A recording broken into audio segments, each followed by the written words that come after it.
What is good, rookies? Welcome to our round 7 review. It was a RUCK MANIA this week. Before we get into it, we clocked over 700 subs now. We had an amazing turnout for our Supercoach After Dark, where we had Brad, Supercoach Pro, and Damo from Supercoach Edge join us for what was a very wild live stream. So make sure you check that out if you haven't already. Let's get into the details. We scored a 2-4-3-2, a very par-ish sort of score, I would imagine. It allowed us just to hold rank, essentially. We only went down 300 spots, which I still take as a win because we haven't necessarily moved too far away from the pack. Still sitting within the top 5%, so I'm not complaining at all. Our team just didn't have the big scores. We didn't have low scores across field outside of 2 rookies. But outside of that, we were pretty okay. We did all right. So got a total score of 14,764. Again, we're very much within the capabilities to get back into the top 1% with somewhat ease, as long as our players start firing on all cylinders and not half-assing it. But again, in a round where we saw 27 pluses, 2,700 plus scores, it was just a massive week, some massive scores. And as I said, it was the round where the rucks just went nuts. We had Gorn pop off, we had Sherry, Meek, TDK. It was nuts, absolutely nuts. But let's just get into our team to see what actually happened. So we're going to undo the changes just to get our team in. So we're going to start from the top, go through the bottom. Whitfield didn't fire on cylinders. We were expecting a big score for him. Just managed to get a 104. Had spent some time on the Pine. The start of the scoring for him didn't seem accurate. But again, what is with champion data? So again, just didn't fire on cylinders, but still turned up for us. Sheasel, Farco finally set him back to the halfback role where he just had another spike game. They were very competitive, so I'm hoping Farco keeps him there and just decides not to bring Fisher back. But we'll see what happens. Zorko managed to turn up for us finally after giving us some poor scores, so we take that. Roberts, turning out to be an amazing hold. 113 and now like a 117. Beautiful work. Bice, just doing Bice things. Very good. Pryor let down 43. We traded out the wrong Essendon rookie. Should have kept on to Reed instead of Pryor. So Pryor was very disappointing, but yeah, it's so hard with Reed and Pryor. It's a seesaw. You never know which one's going to pop off. I'm in 2 minds to keep him as they do have North. I'm still unsure. My trades are very uncertain at this point. Our trade-in of Carroll ended up being okay. No sub, had a decent game, cleaned it up in the second half, was a bit of a butcher in the first half. And Al Hooley has been dropped to play VFL, so hopefully he gets the call up again. Just that defensive and mid DPP that's very flexible for us. Sinclair, a 99. Again, they're just getting around the mark. Newcomb, 100. Dunkley, 100. Richards, 93. Chera, 81. Oliver, 98. Like, these primos are, for whatever reason, there was just no dismal flaws, but just no ceiling games. Chera, his floor, I would put at 75. That's where I'd get concerning. He had some groin concerns, so hopefully nothing comes up. I think there might be word of suspension potentially. I'm not really sure, but look, if I think Chera is going to be fine. Just a bit of a groin complaint, but hopefully he plays. Should be all good. Ashcroft, 68, potentially in our trade plans too. Pryor and Ashcroft are going to be a one-on-one down situation if we want to trade these guys out of here. Otherwise, it could just be maybe we move a haul onto Huswaite, for example, and go early on there, wait for Bustlinger. But we had Campo on field as our captain, finally did something useful for our team, so we could take Gorn's amazing score of 174 as our vice captain. Thank you, Scoobs, for selling me on the VC choice. Changed it about 5 minutes before bounce. But we had Lindsay on our bench score as a 78, so very solid. Our rucks did an amazing job this week. Yeah, you had 135 from TDK. You had a 160 from Meek, a 160 from Sherry. Just so good. Our forward line did pretty well outside of the bottom 3. Francis, 111, solid. Rankin, 120, amazing. And Smith, 120, so good.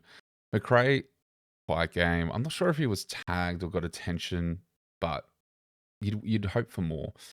Daniel, starting to get a little bit worried that he's not around the mark anymore. I see some people have him in his trade plans, but they've got Essendon, Briz, and then Richmond, and then West Coast coming up soon. So we're hoping that we get some spike scores. I don't think he's an immediate trade out. Like, we kind of thought he might have been a keeper. He could potentially start losing cash if you did want to move him on. I'm not sure if I would, though. Kako 49. Look, as frustrating it is to see an 89 on the bench, we had pretty much a 50-point loss here, which would have helped us immensely. Cleary and Hanley were pretty much the candidates to be sub. Sunday game, Kako was our other option who was playing early in the week.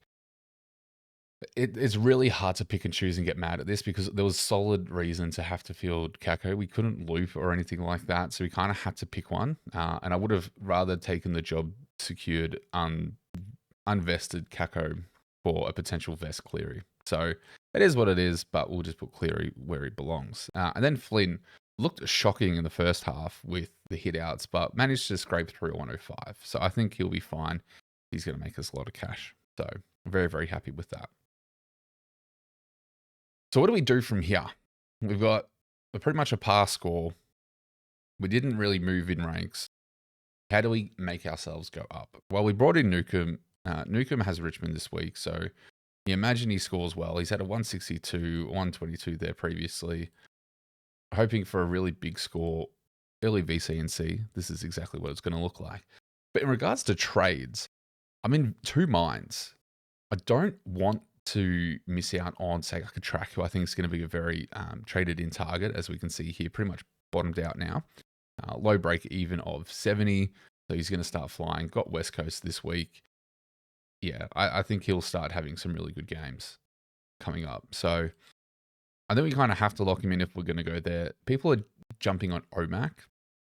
I am worried. JG from Swordplay did mention a great thing that we have Shrek, we have Dogger coming back, but also Voss after his suspension. Is that a straight, like for like swap for the Freo Dockers? I'm really interested to get some Freo supporters' thoughts on OMAC and if he's going to hold his spot, is he not? What's the deal? So we'll see what happens there. But in regards to like trade-ins, ever so quickly trades, if we do any trades, we're probably doing Ashcroft and Pryor. We're going to throw Sinclair back there because I don't want any of these rooks on field. I am going to go early on Huswaite if I have to go early on anyone because there are really no other options. If OMAC somehow turns out to be really good, is named in team sheets and all that fun stuff, we might boost and grab an absolute legend, Uber Primo. But for the moment, it's literally just going to be Huswaite and Track. Now, Track will live in the midfield for a little bit just because I want to try and maximize the scoring potential. We've got no proper, I wouldn't count Bice as a rook. So our defense line is looking great. Our midline, Lindsay and Husway I still think are great options. We're not going to vice captain Lindsay, but he's got West Coast this week. Should be perfectly fine. And Husway is like for like role with Nash. The 72, just very, very good. And then we have Cleary down here. So we really only have like 3 rookies and a Flynn. I wouldn't count Bice. So Flynn I probably wouldn't count as a rookie either. So we're only really fielding 3, which is awesome. We've got some good primos in the mix. Just our primos aren't firing. That's literally it. Dunkley turned up, but he's been having some quiet games. Should have a good game against West Coast, you'd hope. Has done really well against them previously. Then he's got North, then he's got Melbourne. So really good run coming up. Perfect opportunity to grab Neil as well, because he's not going to cop attention. But we'll see what happens there. But at the moment, it's simply just a 1 up, 1 down. We're going to save that boost for a rainy day. We're going to hold on to Hall and Campo. We're going to have some dead space on the bench for the moment, which is not great, but we just don't have really any other options. Like, we can move a Hall to like a Bustlinger next week and swing Al Hooley down. That's fine. But there's really no one else on the horizon. So if we look at break evens, just ever so quickly, we'll go into this more in our trade talk video, but OMAC is definitely an option if he's there. He's on the bubble. So if things look promising, he's like the one you go for. Sandy Brock or Erasmus, not getting the call up. Campo, obviously, a bit dead. I wouldn't pay 220 for Hewitt. Tunstall was sub, so a very low score of 13 for him. Not great. Chola has a low break even. He played out of his skin this week, so really, really good.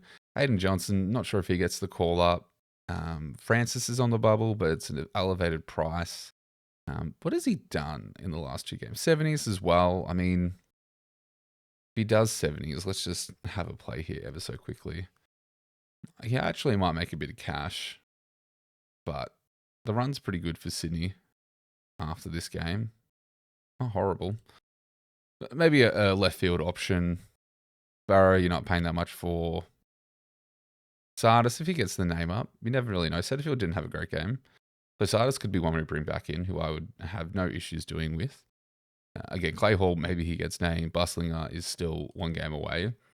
Didn't amaze us, but we'll see what happens. GWS have a decent forward line. Yeah, there's nothing else really here for us at the moment. So Campbell Gray, yeah, definitely not one to look at just yet. Yeah, nothing else really sticking out. So not really, we thought last week was dire with trade-in options. This week is probably about the same. Again, we kind of have to pull the trigger on Lindsay early to get in a primo, but that's pretty much what the rookies' jobs are. Is they're there to kind of give us the elevation to a primo. So Track is bottomed out, looks amazing. It's probably going to improve from here on out. Fingers crossed. And Cleary seems to be holding that spot really, really well. He's just a good player. Just a good player. So with all that said, though, that's very early. We're going to go into trades in more detail for Trade Talk, which will come out on Tuesday or Wednesday. We'll see how we go for time. But how did you guys go? More importantly, I know there were some big scores out there. Let me know how you went. Amazing scores of 2,500 plus. You did very, very well, especially some 2,600 pluses as well. Very, very solid. So let me know how you went and what your early trades are. Are you getting the emotional baggage out if maybe you have a Dale or a who else is there? There's a Short as well. Dale is a very, very complicated player for most at this point, and probably a vehicle to get some other better plays in that, like a Dunkley or a Sinclair or a Track. There's a lot of primo options more than rookie options this week. So let me know what your trades are. Early trade thoughts. Obviously, things will change on Thursday and in our trade talk. But thank you guys for watching. Thank you guys for the support and hanging out with us over the weekend at Supercoach After Dark. Just subscribe, hit the noti bell if you want to be notified of any live streams or content that gets uploaded. And with that said, guys, hope you had a great weekend. Hope you have an even better week, and I'll see you in the next one.